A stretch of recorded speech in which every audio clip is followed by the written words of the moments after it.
Financial markets పై పట్టు సాధించాలనుకునే వాళ్ళు Revanth conduct చేసే వెబినార్ కోసం ఈ నెంబర్ కి కాల్ చేయండి.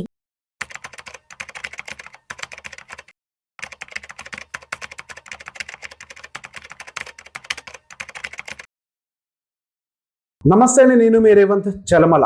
సో ఈ రోజు నిఫ్టీ రెడ్ లో అయితే క్లోజ్ అయింది. ఇన్ఫాక్ట్ ఆ వాలటాలిటీ మొత్తం కూడా లాస్ట్ 15 నిమిషాల్లోనే క్రియేట్ అయింది. లాస్ట్ 15 minutes లోనే ఒక మేజర్ డిప్ మనకట మార్కెట్స్ లో కనిపించాయి. సో మధ్యాహ్నం నుంచి కూడా మార్కెట్లో ఒక అన్యూజువల్ బిహేవియర్ని అయితే నేను ఐడెంటిఫై చేశాను. నేను ఒక ఆప్షన్స్ ట్రేడర్ని కాబట్టి అందులో ఒక అన్యూజువల్ బిహేవియర్ ఆప్షన్ ప్రీమియమ్స్లో వీటన్నిటిలో కూడా ఒక అన్యూజువల్ బిహేవియర్ని అయితే అబ్జర్వ్ చేశాం. 3 గంటల వరకు కూడా పెద్ద ఎత్తున వాలటాలిటీ ఏమి కనిపించలేదు మార్కెట్లో. అఫ్కోర్స్ ప్రీమియం పాయింట్ ఆఫ్ వ్యూలో ఆఫ్టర్నూన్ నుంచే మనకు ఒక డిఫరెన్స్ కనిపిస్తున్నప్పటికీ ఇప్పుడు పర్టికులర్గా పుట్ సైడ్, కానీ లాస్ట్ 15 నిమిషాల్లో మార్కెట్లో ఒక పెద్ద డిప్ని అయితే అబ్జర్వ్ చేశాం. సో దానివల్ల ఈ రోజు మనకి మార్కెట్స్ అనేవి నిఫ్టీ పర్టికులర్ 0.58% వరకు కూడా నెగిటివ్ గా క్లోజ్ అయ్యాయి. And mid cap or small cap almost positive గానే ట్రేడ్ అవుతున్నాయి. అవి ఆల్ ఆఫ్ ద సడన్ పెద్ద డిప్ రావడం తోటి ఒక డీప్ రెడ్, దాదాపుగా మిడ్ క్యాప్ అయితే 1.79% అండ్ స్మాల్ క్యాప్ అయితే దాదాపుగా 1.19% వరకు కూడా రెడ్ లో క్లోజ్ అయింది. అండ్ అదే ఇండైసెస్ పరంగా సెక్టార్స్ వైజ్ గా చూసినా కానీ అటు రియాలిటీ, మెటల్, హెల్త్ కేర్ ఇవన్నీ కూడా డీప్ రెడ్ గానే కరెక్ట్ అయ్యాయి. సో ఈ రోజు మనకి పాజిటివ్ గా ఉంది ఒకే ఒక సెగ్మెంట్, అది ఐటీ సెగ్మెంట్. అండ్ మార్జినల్ గా ప్రైవేట్ బ్యాంక్స్ కొద్దిగా స్టేబుల్ గా ఉన్నాయి, బ్యాంక్ నిఫ్టీ దానివల్ల స్టేబుల్ గా ఉంది. And services segment which is a combination of banks and IT, so basic గా అది కొంతవరకు కూడా స్టేబుల్ గా ఉండే ప్రయత్నం అయితే చేసింది. సో ఈ రోజు మనం అబ్జర్వ్ చేసినటువంటి ఒక అన్యూజువల్ బిహేవియర్ గురించి అయితే మాట్లాడదాము. సో నేను ఇందాక మీకు చెప్పినట్టుగా ఆప్షన్ ప్రీమియమ్స్ వాటిల్లో మాత్రం ఒక సడన్ స్పైక్ అయితే ఈ రోజు మార్కెట్ లో గమనించాం. ఇక్కడ మీరు గమనించినట్లయితే కాల్ ఆప్షన్ సైడ్ పెద్ద ఎత్తున ప్రీమియం డీకే జరగనప్పటికీ పుట్ ఆప్షన్ సైడ్ మాత్రం ప్రీమియం అబ్నార్మల్ గా పెరిగింది. అది కూడా far out of the money, particular గా far out of the money దగ్గర మీరు గమనిస్తే ఒక హ్యూజ్ ప్రీమియం షూట్ అవడం గమనించాం. దాదాపుగా 22,150 నెక్స్ట్ వీక్ ఎక్స్పైర్ అయ్యేటువంటి పుట్ ఆప్షన్ దాదాపు 62 రూపాయల వరకు కూడా స్పైక్ అయింది. 349% వరకు కూడా స్పైక్ కనిపించింది. ఒక అన్యూజువల్ బిహేవియర్ అంటే మార్కెట్ లో తెలియకుండానే విపరీతంగా మనకి పుట్ ఆప్షన్ బయింగ్ అనేది గట్టిగా పెరిగిపోయింది. దానికి గల కారణం ఇండియా అండ్ పాకిస్తాన్ కి మధ్యలో టెన్షన్స్ అనేవి బాగా ఎస్కలేట్ అవ్వటం. నిన్న పర్టికులర్ ఆపరేషన్ సింధూర్ మన వాళ్ళు చేసిన తర్వాత దానికి సంబంధించిన క్లారిఫికేషన్ కూడా ఇచ్చారు. మేము చేసినటువంటి ఆపరేషన్ కేవలం టెర్రరిజం మీద కానీ, అటు పాకిస్తాన్ మీద కానీ, అటు పాకిస్తాన్ సివిలియన్స్ మీద కానీ కాదు, మేము కేవలం టెర్రరిస్ట్ యాక్టివిటీస్ మీద మాత్రమే ఫైట్ చేస్తున్నామని చెప్పి చాలా క్లియర్ గా చెప్పారు. కానీ వాళ్ళు ప్రశాంతంగా నిద్రపోరు, ఇంకొకరు నిద్రపోనియరు. ఉన్నటువంటి సడన్ గా ఇండియన్ బార్డర్స్ లో సివిలియన్స్ మీద ఫైర్ చేయటము అండ్ మిజైల్ అటాక్స్ చేయటము ఇటువంటి అన్ని కూడా చేస్తున్నారు. అఫ్ కోర్స్ మన ఎయిర్ డిఫెన్స్ సిస్టమ్ చాలా స్ట్రాంగ్ గా ఉండటం తోటి వాటన్నిటిని కూడా న్యూట్రలైజ్ చేసే ప్రయత్నం చేశారు. అండ్ లాహోర్ లో ఉన్నటువంటి వాళ్ళ ఎయిర్ డిఫెన్స్ సిస్టమ్ ని కూడా న్యూట్రలైజ్ చేశారు. సో టెన్షన్స్ అనేవి all of the sudden escalate అవుతుంది. నిన్నటి వరకు డైరెక్ట్ గా ఆర్మీ టు ఆర్మీ ఎటువంటి యాక్షన్స్ అయితే కనిపించలేదు, కానీ ఇప్పుడు ఉన్నటువంటి సడన్ గా ఆర్మీ టు ఆర్మీ కూడా డైరెక్ట్ గా యాక్షన్స్ కనిపించడం తోటి మన ఇండియన్ మార్కెట్స్ లో all of the sudden tensions అనేవి ట్రిగ్గర్ అయ్యాయి. సో దానివల్ల మనకి ఇప్పుడు ఈ రోజు all of the sudden last 15 minutes లో మార్కెట్ లో ఒక హ్యూజ్ నెగిటివిటీ అయితే బిల్డ్ అయిపోయింది. అండ్ దాంతోపాటు ఈవెన్ మనకి మరికొన్ని ఇంకొంచెం టెక్నికల్ డీటెయిల్స్ గమనించిన ఈ ఆప్షన్స్ అనేవి మనకు చాలా అంశాలని చెప్తూ ఉంటాయి. సో మీరు గమనించినట్లయితే ఆల్ ఆఫ్ ద సడన్ మనకి ఈ రోజు ఒకటి అంటే 8వ తారీఖు ఒకటి తీసేసినప్పటికీ మనకి డౌన్ సైడ్ వచ్చేసరికి మళ్ళీ సపోర్ట్స్ 24,000 దగ్గర మాత్రం స్ట్రాంగ్ గా బిల్డ్ అవుతున్నాయి. సో బేసిక్ గా మనం దీన్ని బట్టి అర్థం చేసుకోవాల్సిన అంశాన్ని ఒక్క రకంగా చెప్తాను. సో బేసిక్ గా మనకి ఈ రోజు వాలటాలిటీ అనేది చాలా మంది ఆప్షన్స్ ట్రేడర్స్ ని ట్రాప్ చేయడం కోసం క్రియేట్ చేసినటువంటి వాలటాలిటీగా మాత్రమే నేను ఎక్కువగా అనుకుంటున్నాను. సో అంతకు మించి పెద్ద ఎత్తున మార్కెట్లో అయితే భయపడిపోయేటువంటి వార్ సిచ్యువేషన్స్ ట్రిగ్గర్ అవుతున్నాయంటే మార్కెట్ భయపడే విధంగా అయితే ఉండే అవకాశాలు లేవు అని చెప్పి నేను ఎప్పటి నుంచో చెప్తున్నాను. ఒకవేళ అదే నిజమై ఉంటే ఈ రోజుకి సంబంధించిన డేటా ఒక్కటి మనం కనుక మైనస్ చేసినట్లయితే, అంటే 8 మేలో ఎక్స్పైర్ అయ్యేటువంటి ఆప్షన్స్ డేటాని ఒక్కదాన్ని మనం ఎక్స్క్లూడ్ చేసి గనక ఓవరాల్ దాన్ని గనక మనం అబ్జర్వ్ చేసినట్లయితే ఇక్కడ మిగతా వీక్స్ లో ఎక్స్పైరీస్ లో మనకి ఎటువంటి యాక్షన్ కనిపించలేదు.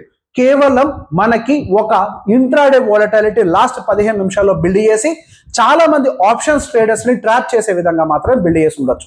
అదేంటి మరి వార్ జరుగుతుంది కదా, వార్ రిలేటెడ్ టెన్షన్స్ మార్కెట్ లో ఉండవా అంటే అది డెఫినెట్ గా ఉండొచ్చు. కాకపోతే అది మనకి ఇక్కడ ఆప్షన్స్ లో పర్టికులర్ గా ఓఐ డేటాలో ఎక్కడ కూడా అది రిఫ్లెక్ట్ అవ్వట్లేదు. ఎన్ని వీక్స్ తీసి ప్రయత్నం చేసినా, ఈవెన్ 15th మే 1 వీక్ ఎక్స్పైరీని తీసి మీరు చెక్ చేసినా కానీ 24,000 దగ్గర స్ట్రాంగ్ గా సపోర్ట్స్ వస్తున్నట్టుగా అయితే మనకి ఇక్కడ కనపడుతున్నాయి. సో గోయింగ్ ఫర్దర్ నిఫ్టీలో అయితే మాత్రం పెద్ద ఎత్తున డౌన్ సైడ్ ఫాల్ అయితే ఇవాల్టికి ఉన్న కండిషన్ పేరకైతే లేదు. ఇప్పటి వరకు ఇండియా అండ్ పాకిస్తాన్ కి మధ్యలో జరిగినటువంటి విషయాలను బేస్ చేసుకొని అయితే మన మార్కెట్ లో యాక్చువల్ ప్రైస్ యాక్షన్ అయితే ఏమీ ఫామ్ కాలేదు. కేవలం ట్రాప్ చేసే ప్రయత్నం మాత్రమే చేశారు. ఈవెన్ నిఫ్టీని మనం గమనించిన మీకు ఇంతకు ముందు కూడా చెప్పాను, యాజ్ ఆఫ్ నౌ ఉన్నటువంటి ఫిబో 60% ఏదైతే ఉందో అక్కడ రీట్రేస్ అయ్యే అవకాశాలు ఉంటాయని చెప్పుకున్నాము. ఇన్ఫాక్ట్ మార్కెట్ దాటి పైకి వెళ్ళాలి అన్నా కానీ మళ్ళీ ఒకసారి డిప్ కిందకి తీసుకున్న తర్వాత మళ్ళీ కింద నుంచి కొంతవరకు బయస్ యాక్టివేట్ అయ్యే అవకాశాలు ఉంటాయి. కాబట్టి ఒక డిప్ రావటం కూడా మంచిదే ఈ మార్కెట్ కని కూడా మీకు ఎక్స్ప్లెయిన్ చేసే ప్రయత్నం చేశాను. మేబీ అక్కడ పర్టికులర్గా కొన్ని రోజుల నుంచి 24,500 ఆ రేంజ్ లో కొంతవరకు కన్సాలిడేషన్ హెవీగా జరుగుతుంది. కాబట్టి దాని పైకి వెళ్ళడానికి అక్కడ సెల్లర్స్ కూడా కొద్దిగా సపోర్ట్ చేయట్లేదు. కాబట్టి ఈ రోజు కొంతవరకు దానికి తోడుగా ఈ ఇంట్రాడే టెన్షన్స్ కూడా మార్కెట్ జరుగుతుండగానే కొన్ని టెన్షన్స్ కూడా India and Pakistan geo political tensions develop అవడం తోటి సెల్లర్స్ కి కొద్దిగా గ్రిప్ ఎక్కువగా దొరుకుండొచ్చు. దానివల్ల కొంతవరకు మార్కెట్ ని డౌన్ సైడ్ అయితే పుష్ చేశారు. అది ఇంకా కిందకి ఎక్కువ దూరం వెళ్తుందనంటే యాజ్ ఆఫ్ నౌ 24,000 వరకు కూడా వెళ్ళే అవకాశాలు అయితే ఉన్నాయి. 24,000 దగ్గర అయితే స్ట్రాంగ్ గా సపోర్ట్స్ బిల్డ్ అవుతాయని ఒక యాంటిసిపేషన్ మనకి ఓపెన్ ఇంట్రెస్ట్ డేట్ అయితే క్లియర్ గా చెప్తోంది. సో ఇక్కడ నుంచి ఏదన్నా సపోర్ట్స్ కనుక మనకి ట్రిగ్గర్ అయ్యాయి అని అంటే మాత్రం there is a very high probability again మనకి రీబౌండ్ అయ్యే అవకాశం ఉంటుంది. కాకపోతే ఇక్కడ ఒక విషయాన్ని గుర్తుపెట్టుకోవాలి, చాలా మంది రీసెంట్ గా జరిగినటువంటి ర్యాలీని దృష్టిలో పెట్టుకొని మార్కెట్స్ మళ్ళీ ఆల్ టైమ్ హైకి వెళ్ళిపోతాయని చెప్తున్నారు. కానీ నేను ముందర నుంచి ఒకటే స్టాండ్ లో ఉన్నాను, మార్కెట్ ఆల్ టైమ్ హైస్ కి వెళ్ళవు. మార్కెట్ కన్సాలిడేట్ అయ్యే ప్రయత్నం ఎక్కువగా చేస్తుంది. ఈ సంవత్సరం జూన్ తర్వాత రాబోతున్నటువంటి క్వార్టర్లీ రిజల్ట్స్ ని మళ్ళీ గమనించిన తర్వాత అంటే మనకి Q1 రిజల్ట్స్ వస్తాయి. Q1 రిజల్ట్స్ మనకి 2025-2026 ఇయర్ కి వచ్చిన తర్వాత మనకి మార్కెట్ ఏ డైరెక్షన్ తీసుకోవాలో డిసైడ్ అవుతుంది. కానీ ఇన్ బిట్వీన్ ఎటువంటి డైరెక్షన్స్ తీసుకో. ఇప్పుడు దాకా వచ్చినటువంటి క్వార్టర్లీ రిజల్ట్స్ కానీ ఇయర్లీ రిజల్ట్స్ కానీ మార్కెట్ కి కంప్లీట్ గా సర్ప్రైజ్ అయితే పాజిటివ్ గా ఇవ్వలేదు.